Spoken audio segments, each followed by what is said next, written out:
The sun was dying slowly over Ouagadougou, painting the sky with bruised shades of orange and crimson. The city moved with its usual rhythm. Dusty roads, honking motorcycles, people rushing home with their minds swallowed by problems they never speak about. But someone wasn't rushing. Someone was sitting. Right there, on the cracked pavement outside a small pharmacy, sat a little girl, a child far too quiet for this noisy world. Her name was Jamila, barely 8 years old, wearing a faded sky-blue dress 2 sizes too small. Her feet bare, her heels cracked from days of walking under the burning sun. In her hands, she held nothing of value, just a crumpled prescription paper, the kind the world ignored every day. But for Jamila, that paper was life or death. She stared at the pharmacy door like a soldier staring at a fortress she could never enter. People passed by, some glanced, some didn't.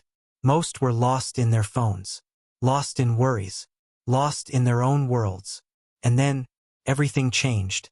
A black armored vehicle rolled to a slow stop at the curb. The door opened with a heavy, confident thud, and stepping out was the last person anyone expected to see on a street like this. President Ibrahim Traoré, the revolutionary leader, the man the world called a warrior, the symbol of hope for millions. He was supposed to be heading to an urgent government meeting. He was supposed to be surrounded by walls of security, layers of protocol, but something powerful made him stop. His eyes drifted and locked onto Jamila. That single moment froze the world. The crowd didn't notice at first, but Ibrahim noticed her, not as a statistic, not as charity, not as a political opportunity. He saw her as a human being. He saw a child holding desperation in her tiny trembling hands. Then whispers began spreading through the street like ripples in a pond. Is that him? Why is the president here? What is he doing? Jamila slowly lifted her tear-stained face. Her eyes were red, exhausted, hopeless. She didn't recognize the man walking toward her at first. She'd only seen him on posters, heard his voice on the radio promising a new dawn for the country. But promises feel like lies when your mother might not survive the night. Ibrahim knelt before her. Dust clung to his military uniform. But he didn't care. His security froze, nervous, unsure, uncomfortable. But Ibrahim stayed focused. He looked into her eyes, really looked, and what he saw made his heart clench with anger and sorrow. What's your name? He asked gently. Jamila, she whispered. He nodded, repeating it softly, like he wanted the name to stay with him forever. Why are you here alone, Jamila? Where is your family? The girl's hands tightened around the prescription, her voice trembling. My mother. She's very sick.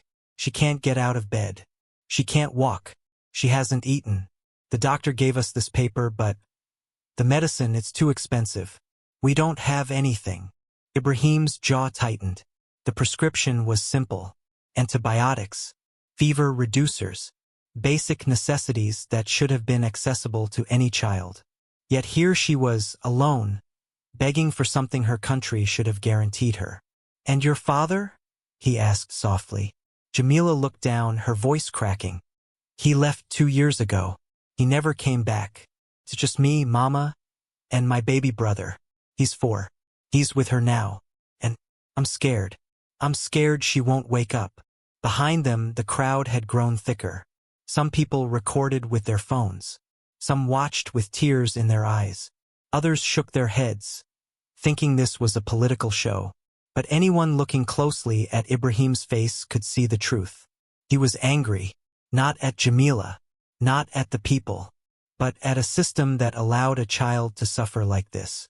He stood up slowly, prescription in hand. The pharmacy behind him glowed softly, a cruel reminder that life-saving medicine was just a few steps away, but completely out of reach. How long have you been here? He asked. Since morning, she whispered. But the money, it's not enough. Ibrahim's security chief hurried forward. Mr. President, you need to leave. You're late. This is a security risk. Allow me to handle. Ibrahim raised his hand sharply. Handle this situation? He repeated, loud enough for everyone. His voice echoed through the hushed crowd. This is not a situation. This is a child. Someone's daughter. This is why we fought for change. The street fell silent. Even the wind seemed to pause, waiting, watching. Then Ibrahim did something that no president, no leader, no powerful man had done in that street's history. He held out his hand. "Stand up, Jamila," he said softly. "You don't have to beg anymore." Jamila froze when Ibrahim said those words. Not today. Not ever again. The sentence hit her like a warm blanket thrown over a cold, shaking body. For a moment, she simply stared at him, almost afraid to breathe. What if this was a dream? What if she blinked, and the pavement, the hunger, the fear, all of it came crashing back? But Ibrahim extended his hand, steady and warm. Slowly, with trembling fingers, Jamila reached up and placed her tiny hand inside his. He closed his hand gently around hers, and he lifted her from the ground. The crowd gasped, but Ibrahim didn't look at them. His focus was on one child, just one. No one imagined what he would do next. With the world watching, Ibrahim Traoré walked toward the pharmacy, Jamila's hand still tightly held in his.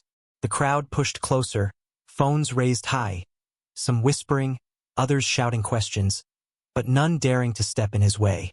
Inside the pharmacy, the owner peeked out from behind the counter. When he saw who was coming, his expression shifted instantly. "Mr. President," he blurted out, rushing to the door. This is an honor. How may I?" Ibrahim didn't wait for the man to finish. He handed him the crumpled prescription. "Fill it. Now."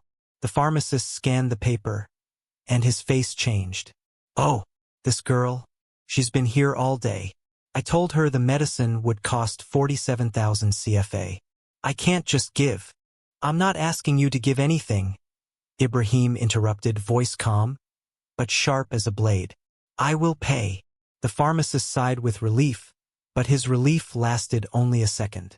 "Let me ask you something," Ibrahim continued, his eyes narrowing. "How many children have sat outside your door this month? How many mothers begged you for basic medicine?" The pharmacist froze.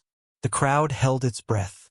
"Mr. President," he said stiffly, "with all due respect, I have a business to run, suppliers to pay. The taxes are high. The economy." "I'm not blaming you," Ibrahim said firmly. "I'm asking you to see." He stepped aside so the man had a clear view of Jamila. "Look at her, 8 years old. Her mother is dying. And she has been here all day while you counted profits inside." The pharmacist swallowed hard. Some people in the crowd nodded. Others murmured disagreement. And Ibrahim turned to them. "This is the real struggle," he said, voice rising with emotion. "Not speeches. Not conferences.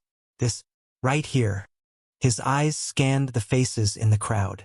"This system has taught us to walk past suffering. To step over children because it's not our problem. To care more about profit than people." A man in the back yelled, "Easy for you to say, Mr. President. You have cars, guards, a salary. We're fighting just to eat." Ibrahim nodded slowly. "You're right. And that's exactly why I'm here." The street grew silent again. "My mother sold vegetables in the market," he continued, voice softer. "I remember counting coins. I remember hunger. Power means nothing if it makes you forget where you came from." He turned back to the pharmacist. "The medicine," he said, "I will pay triple the cost. And the extra money, create a fund for children like her." The pharmacist's eyes widened. He hesitated. His mouth opened, then closed. But before he could speak, someone shoved through the crowd. A woman dressed in expensive clothes, dripping in gold, her perfume spreading like arrogance. "This is all theater," she shouted. "You politicians are the same, helping one child while thousands suffer. What about them, Mr. President? Will you personally save all of them?" Many nodded. Many glared at her. Jamila clutched Ibrahim's sleeve, frightened. Ibrahim turned toward the woman, calm, steady. "You're right." The woman smirked until he continued. "I cannot help every child personally. One man can't fix everything. But do you know what I can do? I can refuse to look away. His voice grew stronger. And I can challenge every single person here to do the same. He scanned the crowd, eyes piercing. You ask, what about the other children? I ask, what about you? Will you walk past them tomorrow? Will you say, not my problem? Or will you stop? Will you help? Will you demand better? The woman rolled her eyes and turned away, but many people in the crowd looked ashamed or inspired. Ibrahim knelt back down in front of Jamila. Are you hungry? He asked gently. Jamila nodded, tears spilling from her eyes. When did you last eat? Yesterday, she whispered. Ibrahim inhaled sharply, anger burning behind his calm expression. He rose and looked at his security chief. Cancel my meeting. Sir, you can't just. I said cancel it, Ibrahim repeated. This child is more important. And then, in front of the entire street, he lifted Jamila into his arms. Gasps echoed through the crowd. Phones shook as people tried to capture the moment. The little girl wrapped her small arms around his neck, burying her face in his shoulder. The security team moved forward instinctively, but Ibrahim waved them back. We're going to your home, he said gently. Take me to your mother. Inside the pharmacy, the pharmacist suddenly felt the weight of what he had witnessed. Maybe it was guilt, maybe shame, maybe inspiration. Mr. President, he called out, hurrying forward with the bag of medicine. No charge, and I will start the fund. Today. Ibrahim nodded with quiet approval. That is the first step, he said. As he carried Jamila toward the armored vehicle, the crowd parted around him like a river. Some people were crying now. Others whispered prayers. Some simply stared in awe. But all of them felt the same thing. This was not politics. This was humanity. As Ibrahim carried Jamila toward the vehicle, the crowd behind him began to shift. Something stirred inside them. A wave of emotion. A wave of responsibility. Because when people witness real compassion, it changes them. Some citizens stepped forward, pulling out whatever money they had. 100 CFA, 500 CFA. Small bills crinkled by life's struggles. They reached toward Ibrahim, trying to hand it to him, to Jamila, desperate to be part of this moment. But Ibrahim shook his head gently. Keep your money, he told them. Use it for your families. Feed your children. But remember what you witnessed today. And remember that we are responsible for one another. Those words sank deep into the hearts of everyone present. As the car started moving, something unbelievable happened. The convoy didn't speed off like usual. It moved slowly, following Jamila's directions, weaving through narrow streets where presidents never go. Behind them, the crowd followed. On foot, on bicycles, on motorbikes. Some even ran barefoot, refusing to look away from the unfolding miracle. Within minutes, word spread across Ouagadougou like wildfire. The president is taking a sick child home himself. People emerged from homes, shops, and side streets, craning their necks as the black vehicle passed. Children pointed. Women whispered prayers. Men stood stunned.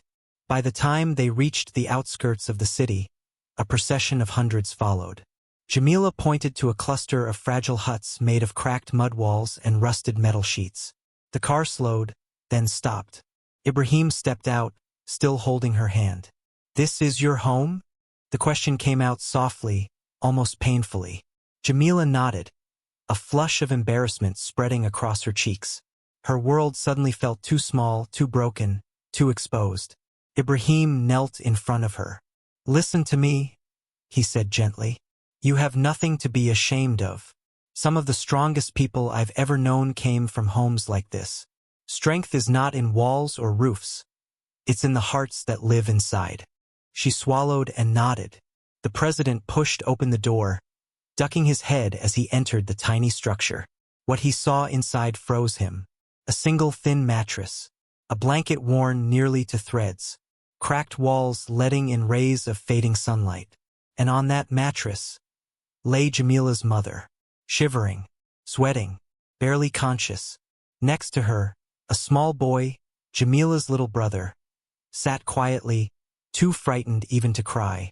His eyes were wide, watching the strangers entering his world. Jamila rushed forward. "Mama, I got the medicine. I got." Her voice broke when she turned and saw Ibrahim standing behind her. Her mother blinked, confused.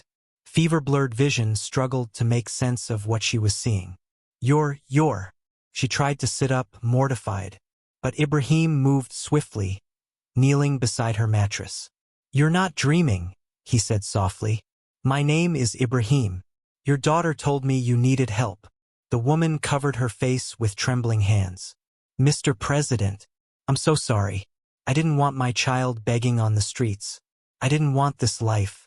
I worked hard, years as a seamstress, but when my husband left, everything fell apart. I tried so hard." Ibrahim placed a gentle hand on her arm. "You didn't fail," he said firmly. "You fought with everything you had. And the fact that you are still fighting, that makes you stronger than you know."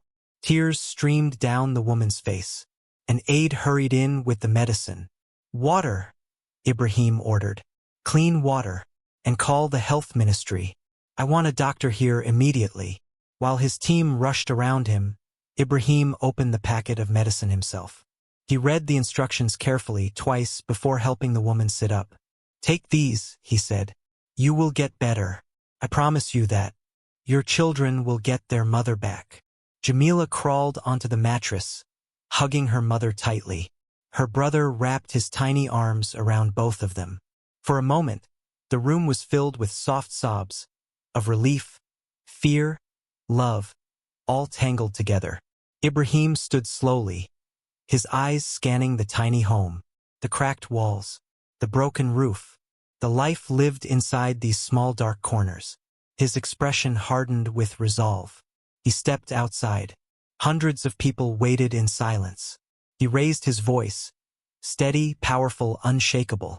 "Tomorrow morning," he announced, "construction workers will come to this place. This family will have a proper home, solid walls, a proper roof, clean water, electricity." Cheers erupted through the crowd.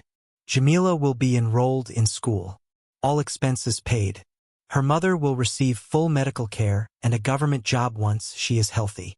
More cheers. But Ibrahim lifted his hand, silencing them instantly. "But listen carefully," he said, his voice now sharper, stronger. "This is not about one family. The real issue is this: no family should need the president to personally intervene to survive. No child should beg for medicine. No mother should suffer alone." He took a breath, then delivered words that shook the crowd. "Starting tomorrow, we reform the healthcare system of this nation." A wave of shock hit the crowd. Free basic healthcare for every citizen. Subsidized essential medicines. Accountability from every official. No more neglect. No more corruption. This ends now. The cheers this time were louder, stronger, filled with hope. Inside the home, Jamila's mother lay peacefully asleep, the medicine beginning its work. The little girl stood in the doorway, watching Ibrahim with awe, her world transforming in a single evening. But what happened afterward would change the nation forever. Jamila walked to school in a crisp new uniform, shoes on her feet, a backpack full of books, her hair neatly tied, her smile bright.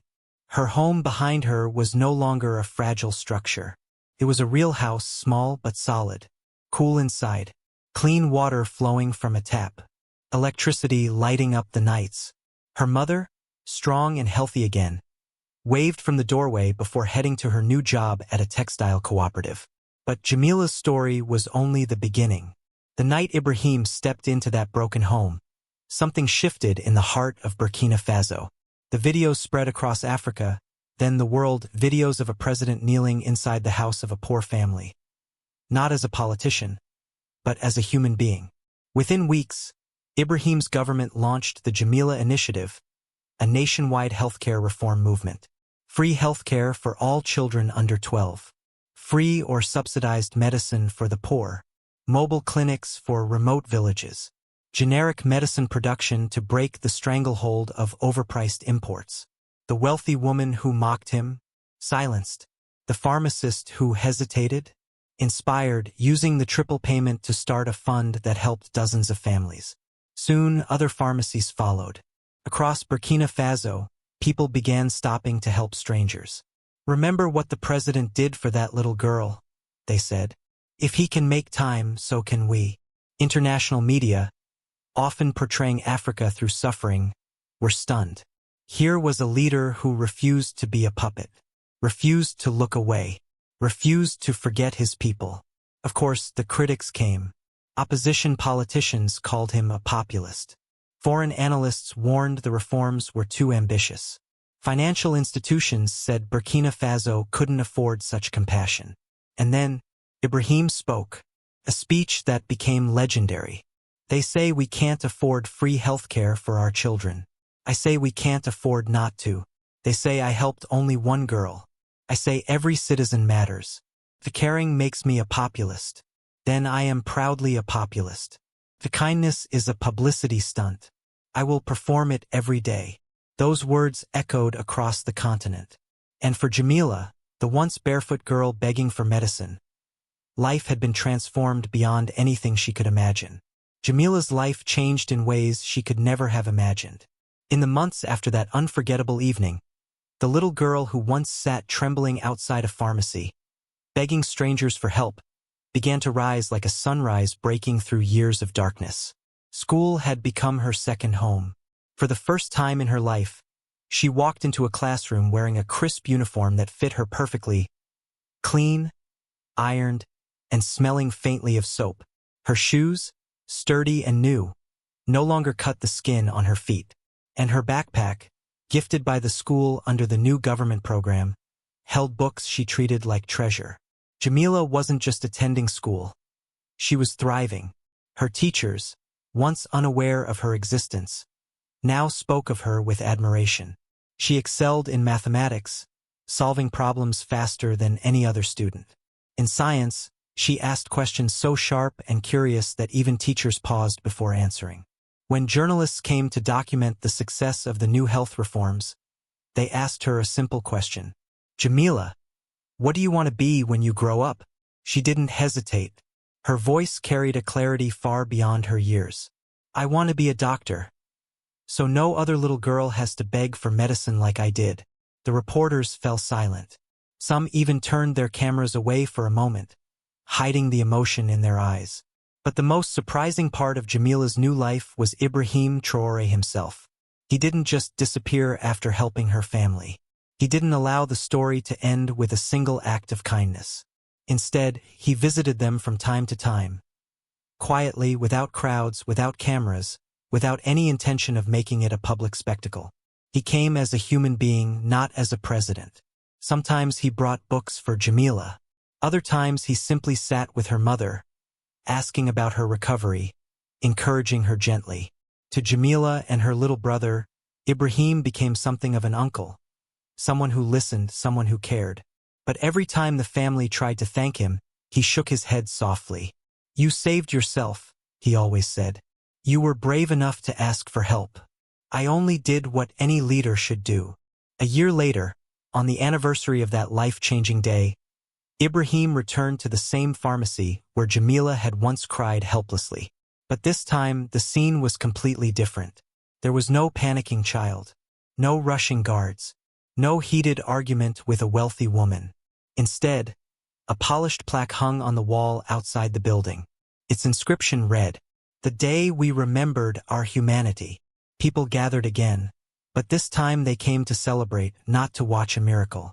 They came to honor a turning point in their country's history. Ibrahim stood before them and began speaking, not with political language, not with the rehearsed tone of a statesman, but with the heavy honesty of a man who had witnessed suffering up close. "A year ago," he said, "I met a little girl who taught me what leadership truly means.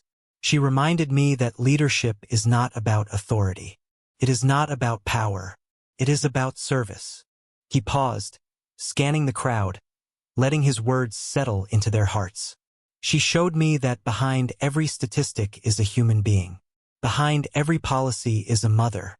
Behind every budget is a child with dreams." His voice grew thick with emotion. I don't want to be remembered as the president who helped one girl, he continued. I want to be remembered as the president who made sure no girl ever needed to beg for medicine again. The crowd erupted in applause, powerful, heartfelt, unstoppable. At the front of the crowd stood Jamila in her school uniform.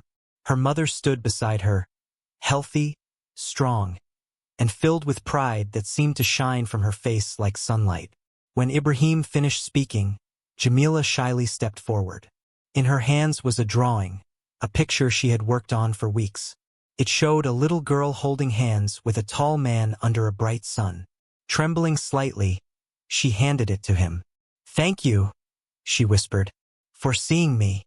Ibrahim knelt down, just as he had knelt a year earlier, when he first met her, crying and desperate outside the pharmacy. He looked into her eyes, and his reply was soft but strong. "Thank you for reminding me why this all matters." That was the moment the crowd fell silent, witnessing not a leader and a citizen, but a man and a child whose lives had changed one another forever. And that is why the story of Ibrahim Traoré and Jamila will never be forgotten. Not because he intervened for one family, not because he built a house, not because he changed a law, but because he showed the world something rare. Compassion can become policy. Kindness can become reform. Humanity can become a nation's backbone. He proved that leadership isn't about being served, it's about serving. Not about receiving respect, but earning it. Not about speeches, but about actions. In a world often clouded by corruption, greed, and indifference, their story became a beacon of hope, a reminder that real change begins with one person who dares to care. And Jamila? She continued to grow brighter, stronger, more determined than ever. She knew the road ahead would be long. She knew becoming a doctor would take years of study and discipline. But she was no longer walking alone. She was walking in a country that believed in her, a country that believed every child deserved a chance, a country where one act of kindness had changed everything.